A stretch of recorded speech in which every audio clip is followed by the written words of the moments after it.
Olá pessoal, bem-vindos a mais um vídeo. Nesse vídeo falaremos sobre a teoria do Big Bang e, sobretudo, as evidências observacionais que mostram que vivemos em um universo em expansão. Foi Hubble, no início do século XX, mais precisamente 1929, que mostrou, através de evidências observacionais, que as galáxias estavam se afastando de nós.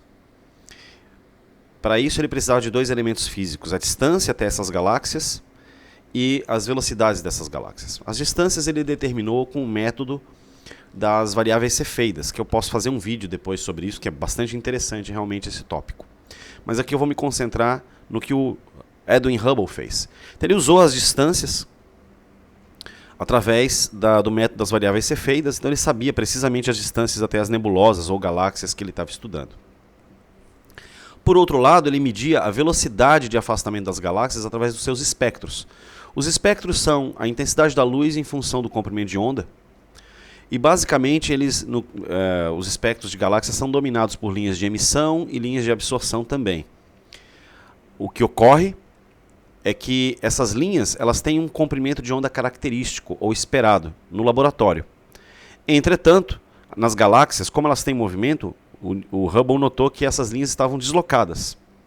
O nome desse deslocamento chama-se redshift, porque as linhas, quando as galáxias estão se afastando, se deslocam para as cores mais vermelhas, para a direção vermelha do espectro. Isso aqui é um espectro óptico, né? Então para cá seria o infravermelho, né? E para cá, nessa outra direção, seria o ultravioleta. Pois bem, medindo o quociente entre o lambda observado e o lambda esperado, se obtém o Z, que é o redshift, a medida do redshift, a medida do quanto a galáxia está se afastando de nós.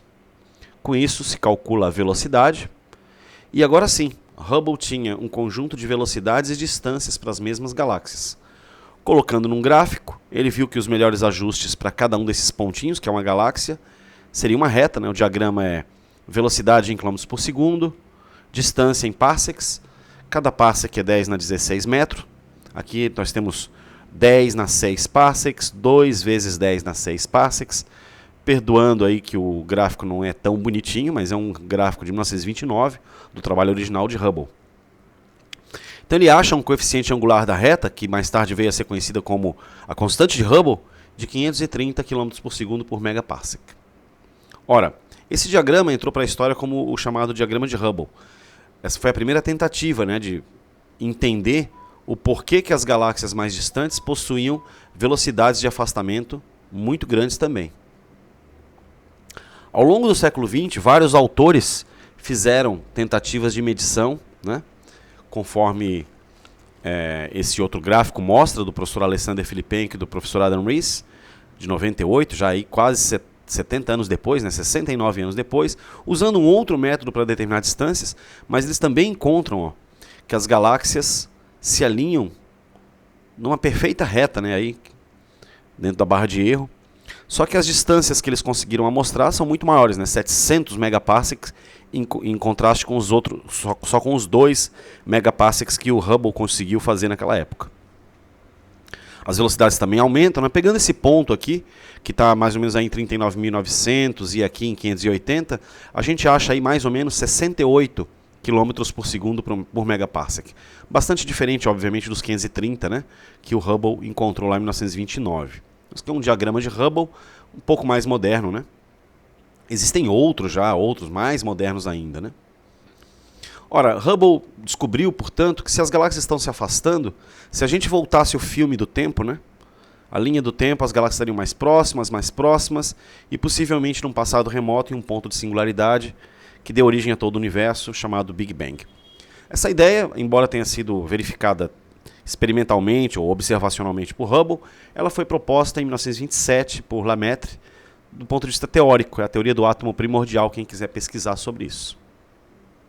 Conforme eu mostrei num vídeo anterior, ele vai aparecer aqui o link para esse vídeo anterior, nós podemos fazer análise dimensional da constante de Hubble, vamos descobrir que é 1 sobre segundo. Se a gente inverter, portanto, a constante de Hubble, nós vamos descobrir a idade do universo. Fazendo isso, esse exercício, para a constante de Hubble descoberta por Hubble, né, o valor de Hubble lá de 1929, nós encontramos que o universo tem 2 bilhões de anos, o que é inconsistente, obviamente, até com a idade geológica do planeta. Mas se nós pegarmos valores modernos, olha aí, da missão Planck de 2013, um valor bem mais próximo desse diagrama que eu mostrei também, nós encontramos que o universo tem aproximadamente 14 bilhões de anos. Já existem trabalhos que apontam que o universo é um pouquinho mais jovem, 13,5 bilhões de anos, mas o fato é que a evidência observacional é através da medida das velocidades de afastamento das galáxias e também da distância até essas galáxias, ora com o método das cefeidas e mais modernamente ainda com o método das supernovas do tipo 1A. Muito obrigado por assistir, pessoal. Até um próximo vídeo.